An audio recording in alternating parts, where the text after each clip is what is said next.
Hello and welcome to Hexed Encountered. I'm Joe. In this video we will be doing a preview of the game Knights Over Stalingrad. This is an upcoming game that will be released in the future from Legion Wargames. It is designed by Dan Monette and it is a solitaire game with a two-player option covering the aerial fighting over the so-called cauldron at Stalingrad, which was the area occupied by the German 6th Army after it had been encircled as a result of the Soviets' Operation Uranus.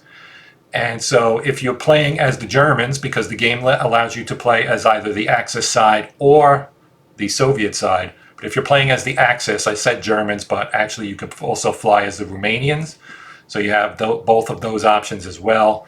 Your job as an Axis, or playing as the Axis, I should say, is to provide air support essentially for the missions flown by the transports to try to get supplies into the cauldron to keep the German 6th Army fighting. That mission ultimately failed, and it will fail here as well, but you'll do your best to see how well you can do in supporting that mission. From the Soviet side, obviously, you will do your best to make sure that the mission fails. Now, the campaign has 3 lengths. You can have a 10-day short campaign, a 15-day medium campaign, or you can have the long campaign, which covers November 23rd or 24th, depending on which nationality you choose, and runs through December 27th. And within those 3 mission campaign types, or lengths, there are various campaigns that you will be able to fly. And if we look at the mission cards here, you'll get an idea. So each one of these is a campaign. You have your German fighters based at Morosovsky, which is outside the cauldron. Then you have the Germans from JG. These are both JG3. This one's based at Potomnik, which is actually inside the cauldron. So that one's tougher because you will not get any replacements or anything because you're in the surrounded area. So you can fly as the Bf-110 as well, also from Morosovsky in the Geschwader. Then we have the Romanians. You have 2 different groups that you can fly with, either the 6th from Morosovsky or the 7th from Tazinskaya. Then you have the Soviets. You have the IL-2 missions. That is the famous Sturmovik, which is a ground attack aircraft. And then you can also fly as the Soviet fighters, which gives you a choice of these 3 different airfields to operate from. There's a lot more flexibility in the Soviet side as far as where your basing is, as opposed to on the German side. Now you can see here we've got Abganorovo, and if we close this down, you can see Abganorovo is here. Here's Potomnik. You've got Oblovskaya out here. Here's Morosovsky, so this is one of the German bases. You can tell by the colors. Going back to the mission cards for a moment, there are dated mission cards in here that are to be flown on the dates that coincide with, milestone missions from the actual campaign. So you will have the option when you pick your campaign, you will pull out the dated cards, and then when that date comes, you'll have the option to either fly the historical mission or draw a random mission instead. That's just one of the nuances of the game. You will also draw 8 pilots if you're flying for the Axis, so you'll have 8 pilots to start. And on the Soviet side, you would have 10. Each mission, as we play, will be divided into 3 phases. You'll have your pre-mission phase, where we will determine our mission card and which participating aircraft will take place, or will take part, rather, in that mission.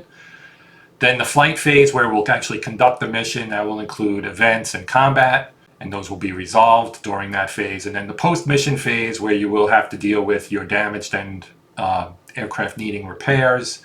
Calculate your mission points. You'll be able to spend mission points, and you'll draw a post-mission event card, basically. So we're going to go through all of this. I'm just kind of giving you a rundown right now of how the game actually plays. For our demo, we will fly the Potomnik campaign, and I'm only going to do 1 mission, most likely, just because of time.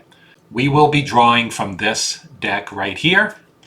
I'm going to close this for a moment, because the first thing we have to do is pick our pilots. So you have German pilots or Axis aircraft here, and you have Soviet aircraft here. So we will be drawing from here. So you have the gunboat, which is the the fighter with the gun pod, and then you have your regular BF-109s here. The Romanians would have these two options, the IAR-80 and the BF-109E. You have some Italian aircraft here as well. Then you have your BF-110s, your Stukas. So I think we're supposed to we'll draw 6 of these and put them in our, let me open the operations card and we'll put them in here. I'll just put them there for now and then put them in here. And we need 2 of these. And we'll put them in here as well. That's an ace. That is a veteran. That's another ace. Move these over for a second. That's another veteran. That's an ace, ace, veteran. So we didn't draw any youngsters. And then we have our gunboats. And we have 2 veterans. So we didn't draw any experienced or green pilots, which I guess is good. So if you zoom in a little more, here you can see the counters. So the number up here, the 12, it coincides with your die here. And your dies are directly tied to the skill level of the pilot. So when you have a 12, that is an ace pilot. We have 3 of them. And then if we look here, this one has a 10. And again, if you look up at the dice here, that's a D10, of course. Those are veteran pilots. D8 has the golden triangle or yellow triangle. That would be an experienced pilot. And then a D6 in a box, a green box, is a green pilot. There is an optional rule where your pilots can gain experience and move up. There's also a D3, which is used for various little things in gameplay. What else do these counters represent? The numbers and symbols? Well, numbers and letters, really, I guess. Okay, so as I mentioned, in the top right corner is your experience level with the type of die you will roll. Below that is a squadron symbol. And then in the bottom right corner is your aircraft performance. Okay, so you can maybe notice if you look at the 2 below where the expanded bigger one is here. On the left, the 10 there, which is a BF-109 gunboat, has a performance of 7. The one beside it has an 8. Now, you also see the A's and the B's, and we'll talk about that in a second. But basically the way the performance works is the pilot's going to roll his D10 for initiative, and then you'll take that die roll number and you'll add the performance to it, and that determines your initiative, which we'll see when we get into combat. So the higher your initiative after your die roll, the sooner you get to act in combat. So this kind of helps, and this is one of the nice things about this system that Dan Monette has come up with, is using more sided dies for pilots who have more experience or more skill. So an ace will have more situational awareness and maybe more ability to maneuver their aircraft, and that will turn into having better chances at acting sooner, as well as better chances of avoiding a lot of damage to their aircraft because they can react faster or they're just more efficient. That's what that number is. On the left, this is firepower, I believe. What it does is when you draw a damaged chit, so anytime you're hit, you'll draw a damaged chit. And the type of firepower for the aircraft that hit you will be A, B, or C. A is the most powerful and will do the most damage. B is kind of your middle of the road, kind of more average, I guess. And C would be a below average number, generally speaking. So the thing here with these BF-109s that have gun pods is they're trading some performance for better firepower, essentially. That's why they're A7, and this guy over here is a B8. And you can see that they're all All of the aces have the same here. That's just the way they were drawn. We have a 10 down, some regular BF 109Gs down here that just have veteran pilots, but they still have the B and the 8 because that's tied to the aircraft. Now up here is the 2-hit roll. So you can see the 6/8. So a 6 is 1 hit. So a 6 or a 7 would be 1 hit, and 8 or above would be 2 hits. And that uses the pilot experience die. So we'll get into that in more detail when we get to combat, but I just wanted to kind of go over that before we move on. Okay, the first thing we need to do to get our mission started is to roll for weather. Now down here, you actually have the weather chart. Okay, so you can see a roll of 1 will result in fog, 2, 3 is clear skies, 4, 5 is light clouds, 6 is heavy clouds, and then any effect that comes from that. The weather will remain the same throughout the mission unless an event or card changes it. So let's roll our d6, and we got a 1, which is ground fog. So the effects of that: green pilots may not take off. All other pilots roll their experience die. On a 1 or 2, the aircraft fails to take off and is damaged. No ground targets can be attacked. No flak attacks. -2 to the pilot's safe landing roll. Okay, so we get a little bit of a challenge here right off the bat. So the next step would be to draw our mission card. Then I believe that will determine, or that should determine how many. So we're going to draw 1 card. Actually, we'll just take a card out and we'll put it here. All right, and it says, Cauldron Combat Air Patrol. 3 fighters, add a named ace for 1 morale point, campaign morale point. That's what CMP stands for. So we will patrol the cauldron for 3 turns and then roll on chart C3. If combat occurs over an airfield, add an airfield target ground marker. We know from our weather we can't attack any ground targets, and we don't have to worry about flak. So the only thing we're going to have to worry about on this mission is if we encounter enemy aircraft. After combat, return to base. So we can take 3 fighters. So if I bring our operations back up, we can take 3 fighters. So we'll take 1 ace. We'll take one of our, maybe we'll take two veteran gunboats and the 1 ace. Down here are the initiative boxes. Okay, so here's your combat rounds. This is your initiative track. These are where you'll put your aircraft. Then you can put them in here for actions taken. So they'll get on the initiative track, they'll do something, or they'll pass, and they'll go to the action taken. And then they can break off, which means they take no further part in combat. And then if you have any that are shot down, they will go in the destroyed box. And here are the damage chits. And then you have combat notes for aircraft damage and doctrine. So since the Soviet is going to be the AI opponent, they will be using the game's internal system to control their actions as opposed to being played by a human player. They have the option to bypass all other aircraft between their fighter and the first bomber transport. It's because they will prioritize attacking bombers and transports over fighters, basically is what that means. So that's our operation map, and I'll close that for the moment. One thing I didn't mention was the game includes named aces here. You can see that we've got 3 decks.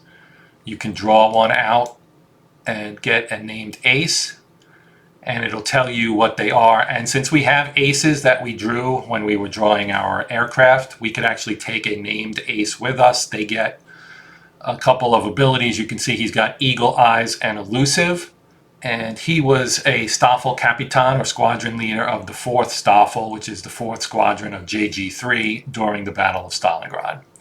And he can fly the BF 109G, which is the actual aircraft that we currently have. That's kind of an optional rule that you can use if you wish to, but you don't have to use it. So the next thing we need to do is roll for our aircraft. So I'm going to bring the operations back up. Well, we need to roll a d12 for our ace, so we will. And we got an 8. So that is good. If you roll a 1 or 2, they take the aircraft is damaged, etc. So now we have 2 D10s to roll, and we get an 8 and a 10. So we're good. All our pilots are fine. Okay, so starting our flight phase, I pulled out the Axis mission counter, and so you can move it, and because it's all fighters, we can actually move horizontally, so here or here. We can move diagonally, or we can move vertically. So we can basically go to any of these squares that we wish to. So, and all of these represent flak, so you would have to roll for flak if you are over those. Of course, the fog prevents us from having to worry about flak for this particular mission. So for now, we're just going to, and this is the cauldron, and we're supposed to spend 3 turns, flying around the cauldron. So we're just going to go, we'll go, I guess, here. Okay, so the first thing we do is we have to roll. Normally we would roll a flak check, but we don't have to because, as I said, there is no flak because of the fog. So we roll for a flight event check, which is table B1, and there are various columns based on where you are on the map. But we are in the cauldron, so the cauldron has its own column, and we roll 1d10, and we got a 7, which is flight event, and we must roll now on B2, which is also a 1d10 and has columns similar to B1. So we'll roll again. We got a 9. A 9 is Cauldron Raid, table C2 or C3. There is no airfield where we are. If we move our counter, you can see there is no airfield there. So the only airfields, I guess, well, there's Karpovka here as well. So there are 3, essentially. But this is a Soviet airfield. So we do have Potomnik and Gumrak, which we're not over either one of those. So that would put us on C3, which is the Cauldron Raid table. So we roll 1d6, and we got a 4. And a 4 is 1d3 plus 2 of SU2. And then we have also 2 X fighters. And when you get that, you roll your d6 again. And we got a 2, and a 2 is you're rolling for a specific Soviet squadron, and that is Squadron 13, and they fly LA-5s. So we're going to have 5 aircraft to take on, potentially. We have to roll our 1d3. We got a 2, so that's 4 plus 2. That's actually 6 aircraft that we have to fight. So that will make us go to our operations here, and we need to pull out 6 Soviet aircraft. So if we click this, we know we're getting 4 Su-2s, which are these guys. So we'll say we want 4, and we'll drag them out. And then we want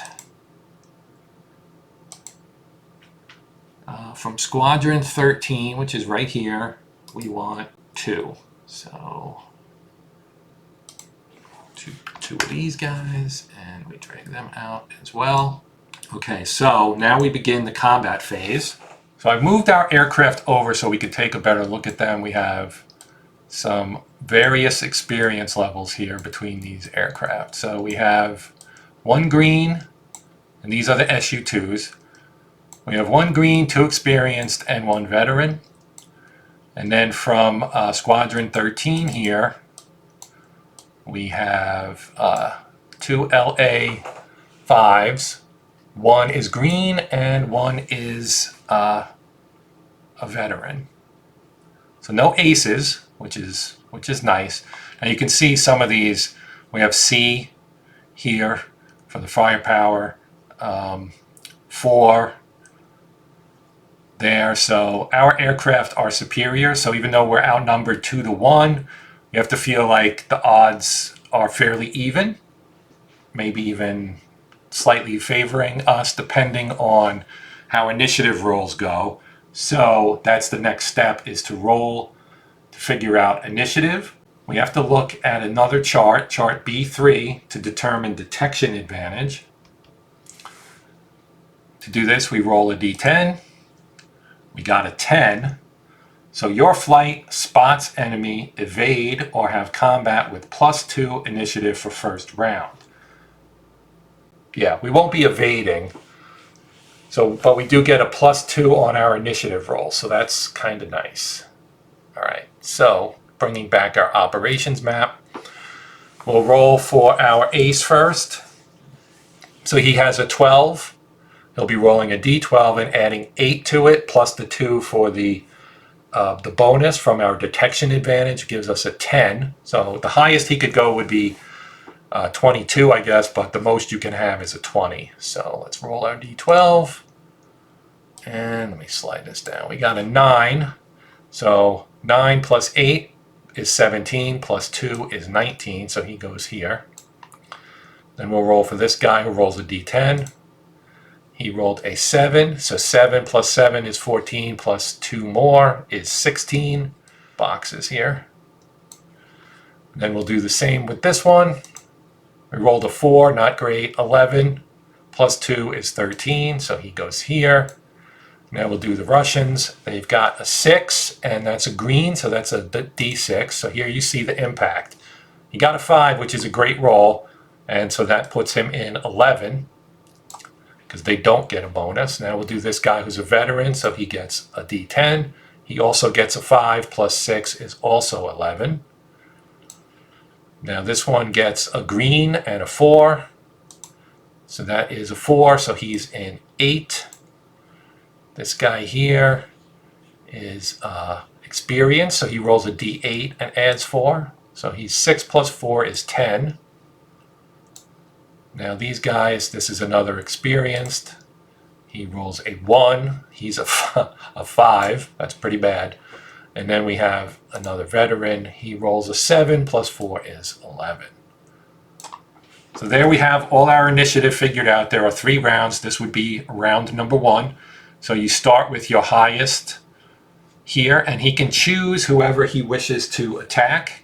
Okay, so fighters have a few different things they can do. You're kind of limited. If you're in the same initiative box with an enemy, you can do a head-on attack. If you have an advantage over an enemy, you can attack one in the next initiative box below yours. So in that case, with 19 here, he can attack somebody in 11 because that's where the highest Soviet is, which is what he's going to do. You can also elect to pass. Oh, these are ground attack aircraft. Well, they're kind of sitting ducks, the Su-2s, I guess. So we're going to attack this guy because he's the best one they have. This guy over here is a green pilot. So we're going to try to knock out his buddy here. It is possible to have wingmen, but when you do the Soviets, you would draw it, and we didn't draw a wingman, so there is no wingman for these guys.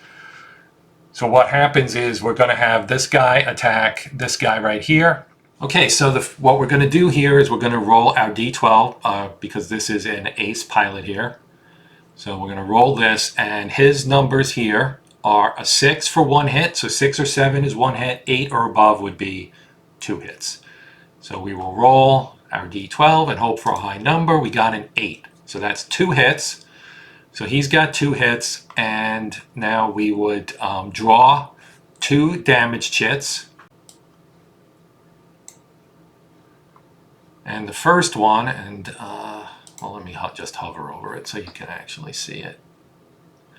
So we're using B because that's the in the lower left of our fighter. You can see right here, he's got an 8 and a B rather. The B is his firepower, the 8 is his aircraft performance. So we're in B over here, which has a 3 beside it. We'll draw a second damage chit, and it works the same way, and this one gives us 2. So the total is 5. Now his experience level is a 10, so he rolls a d10, and he got a 7, which is higher than 5. Now because his roll was higher, this is just minor damage. So we move on to the next one. So he goes to the action taken box. And now this guy's up next. And he will go for, let's attack the green pilot and see if we can actually get him. So we're going to attack this guy. So he's going to roll a d10. And he got an 8. So that is 2 hits. So we'll draw 2 damage here. His is an A, which is 4 hits for the first one, and 3 hits for the second, so that's a total of 7. So now we can take these and return and return. So he's got 7 damage. He's got a D6, so he's not going to be able to roll higher than a 7 because the highest he can roll is a 6. Actually, in rereading, I think this aircraft is actually shot down because his accumulated damage was 8, and that's greater than his skill, which is 6 because he's green. So I think that means he is actually destroyed. So I'm just going to put him here. This guy will go to the action taken. The Germans have 1 aircraft left that has not gone yet. So he gets to attack next, and we will have him attack this guy again. Why not? He's got good firepower with his A. So he rolls a D10, and he got a 1, so no hits. So he simply goes down here. And then the Soviets would get to go, but because they don't have any targets, we just go to round 2. So we go to round 2 and we roll for initiative again. One other thing I forgot is with this aircraft having been shot down, you would roll for whether or not he escaped the aircraft. You roll a d6. He got a 3, and a 1 to 3 is he failed and was killed in action. So a 4, 5, or, well, you roll on the experience die. So obviously if you're rolling a d12, you have a much higher chance of getting a 4 or higher. That's again part of the benefit of experience. So in this case, because he was green and rolled he rolled a 3. If you roll a 3, no matter what your experience level is, you're going to be KIA. But anything 4 or higher is a success, and then you would roll again for ground evasion to determine whether you're captured or you get back to base after a certain amount of time. Okay, so we'll begin rolling for initiative here again. So we got a 12. We roll, he got a 3. A 3 plus 8 is 11, so he goes to 11. You don't get the bonus after round 1, so that's not a great roll. Now this guy's got a 10 and a 7. He rolls a 2, so that's a 9. So we might see the Soviets get to take some attacks here because these rolls have not been good so far. This guy got a 5 plus 7 is a 12, so he's there. Now we've got a D10 with a 4. 5 plus 4 is 9, so these guys could have some head-to-head. This guy has a 6. He is also a veteran. He rolls a 3. 3 plus 6 is 9, so he's also here. Then we have a green 4. Rolls a 2 plus 4 is 6, so he goes there. And there are 2 more. I need to move up. They're both 4s. They're both experienced as well, so they'll roll d8. So we'll take this one, and we'll roll 8, and he got a 2. 2 plus 4 is 6, and this one rolls his d8. He got a 4. 4 plus 4 is 8. Okay, so the Germans still have a bit of an advantage here. So we will start again with our highest, which is this guy right here. He's at 12. And he's going to attack our, well, let's see, who do we want to attack? Let's go for this guy. We're going to try to take this guy out. So his firepower is an A. We roll our D10. We got a 5, so that is a miss. So he goes down here. Now this guy's up next. He'll attack that same aircraft, this one right here. Rolls his d12, gets an 8, so that is 2 hits. So he has to pull, or rather he has to pull 2 damage hits. So he pulls the first one. His firepower is B. It looks like a 2. And then he pulls another one. Firepower B is also 2, so that is a 4. So now he rolls a d10 and sees if he gets a higher than a 4, and he gets an 8. So that is 4 points of minor damage, and I forgot to apply the amount of damage. So let me... Upon further review, he had a 5. He took 5 damage before, so I'm going to drag a damage counter out and put it on him. Right, so we need to increase to 5, and this is why this is important. So it's minor damage. He's not flipped to his damage side, But since we just inflicted 4 damage on him via the last 2 chits that we just did, that is a 9. And his roll was not a 9, it was an 8. So this becomes, we flip him. So now his damage level's a 9, which basically means if we roll, if we get 1 more damage on him, he's going to be shot down. Whoops, no, that's the wrong one. It's this one right here. All right. Now we have 3 in the same box. We have to determine which one has the tiebreaker as far as initiative. And basically it goes by type. So fighters would be a tie between these 2. It's not this one, he's out. And then between the 2 fighters, you would then go to highest experience, which is also a tie, and then aircraft performance, and that's where the Germans 7 trumps the Soviets 5. So he has initiative, and since they're in the same box, we get to see a head-on attack. So both fighters will attack simultaneously. So I'll roll for our German first. And so we roll a d10. Let me slide this down and move this up. We don't need to see the counters again right now at the moment. And this way we'll see what he rolls. And he rolled a 4, so he misses. So now we will roll for the Soviet, who also gets a d10. He rolled a 10, so that's 2 hits. So he hits him twice. We'll have to draw 2 damage chits. So 1, 2, and his firepower, I got a shot at looking at it there. Yeah, it's a B. All right, that's harder than it needed to be. So that's 6. So he needs to roll higher than a 6. And he got a 2. So he's going to get flipped to his damage side, and we have to put a damage marker on him. And that would be 6. So again, we bring the counters back. I draw out a damaged, and we put this to a 6. And that is that. 6 damage. Oh, I could have just hovered instead of dragging around like a maroon. All right. Okay, so now I guess he gets to attack him as well. So he will draw, roll on a d10.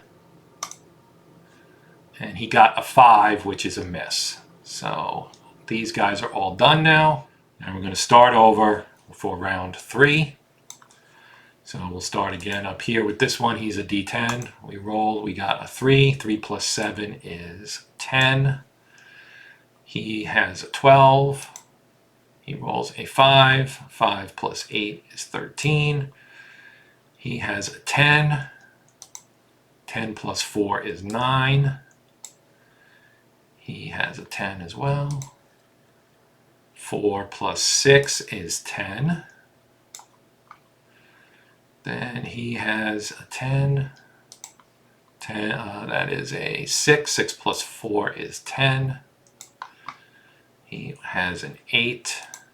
8 plus 1, or 1 plus 4 rather, is 5. Then we have another 8. He got a 5. 5 plus 4 is 9. And then we have this guy right here. He is a 6. 2 plus 4 is 6. Okay, so let's get this started here. So our highest guy is this one right here.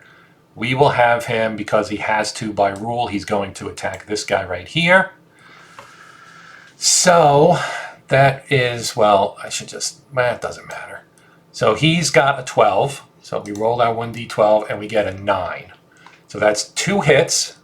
So he draws 2 damage markers. 1, 2, and we're looking at B. That's 5 total damage. He's got a d10, so he rolls that.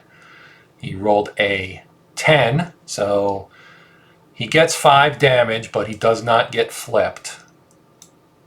And you may wonder what that means. You get reduced abilities when you're flipped to the other side, and that's way too many. It should be 5. There. Okay. These get removed. And he gets to be pushed over here. Our next one would be based on tiebreakers, would be, I believe, let's see, he's A, but he's got higher performance. So it's this guy right here. So he will also attack this aircraft right here, who now has 5 damage. So he's got a D10, he rolls, and he got a 6. So that's 1 hit. So we draw 1 more damaged hit. His firepower is an A, that's 3 hits. So that's going to move his damage up to an 8. So now he pulls his D10 and rolled a 6, which is below that. So we flip. Well, we're going to have to put it back on. We're going to flip them over. This gets deleted. And we put a new one on here that has an 8 on it.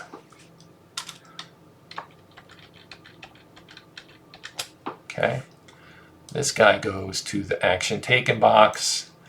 Our next one is this guy right here. He wins via, well, this is also a ground attack aircraft. So he's going to attack him.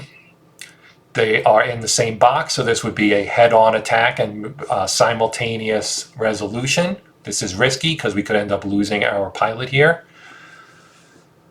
So what we're going to do is we are going to roll our D10. We'll do the German first. He rolls a 9. That is 1 hit. So we'll pull that out. His firepower is, I believe, an A. Yes, that is 5 hits. That will shoot him down because he cannot roll higher than a 13. He can't roll higher than a 10, and the damage he has now is a 13. So let's pull for his damage. So let's shoot. He got a 2, so he misses. So he's shot down. He gets shot down. We'll do our D6 roll to see if he survives. He rolled a 6, so he survived the landing. Now we'll see if he gets captured. He rolled another 6. He actually escapes back to Soviet lines and will live to fight another day. This guy goes to actions taken, and that is the end of the combat. So we managed to damage one of their aircraft, one LA-5, and which I think is the Lavochkin. And then we shot down an Su-2 and the other LA-5. So that ends the combat, and we would continue on the mission. The video's gotten very long, so I'll talk about the post. We're going to say we just managed to get back to base and land, only because I don't want it to take all day. Okay, so post-mission, we're just going to assume we've gone back and we're back at base. Post-mission, what we would do is we would take this guy and we'd put him in the repair replace. These two, because they were not damaged, would go back into the ready box. And then if we had any wounded or evading pilots, they would go on the calendar, which is out here on your turn track. Any destroyed would go down in this destroyed box. Now we would calculate our mission points on chart E3. Damage gives you 1, destroyed gets 2. So we get 2 for our damaged or destroyed fighter, 3 for our destroyed dive bomber is 5, and then we have another fighter here that is damaged, which will give us 2 more, so that is a total of 7 points. If we lose a point for our fighter being damaged, so that's a -1, so we end up with 6. And that's it. There are other things, obviously, that involve whether you landed your supplies or you had enemy pilots killed. Oh, you do get 2 for enemy. You get points for enemy pilots killed as well. We had a green, which gives you nothing, and we had a veteran, which gives you 2. So the actual total is 8. So we get 8 points there for that particular mission. I'm going to delete all of these. And that is basically the basic gameplay loop for this game. There are obviously much more, or there is much more to this game. There is a ton of stuff in this game. Obviously, that was simply a dogfight, basically. So we didn't have any supply drops. We didn't have any bombing. We didn't have to deal with flak. It was very straightforward, and it still took me a long time to go through it. But hopefully you've got a sense of what the game has to offer, and I will talk with Dan and see if he thinks I should do more videos, or if we would like to wait, or whatever it may be. My impressions of the game, a lot of fun. I can't wait to see it in its printed form and put it on the table and really play it in the way it's meant to be played. I have nothing against Vassal. Vassal's great. It's a time saver. You can play over the internet, etc., etc. It's great stuff. But I'm old school enough to really enjoy the tabletop method of playing games. So that's going to do it for this one. I appreciate you guys taking time to watch it. I hope you got a good impression of this game and join me in anticipating its release. It is still in development, so things may change. That is the caveat, of course. But yeah, please feel free, comment, questions, etc. Please consider liking, sharing, and or subscribing. If you are a subscriber, thank you very much as always. But that is going to do it for this one. So as always, thank you for watching. I'm Joe. This is the Hexed Encounter channel, and until next time, happy gaming.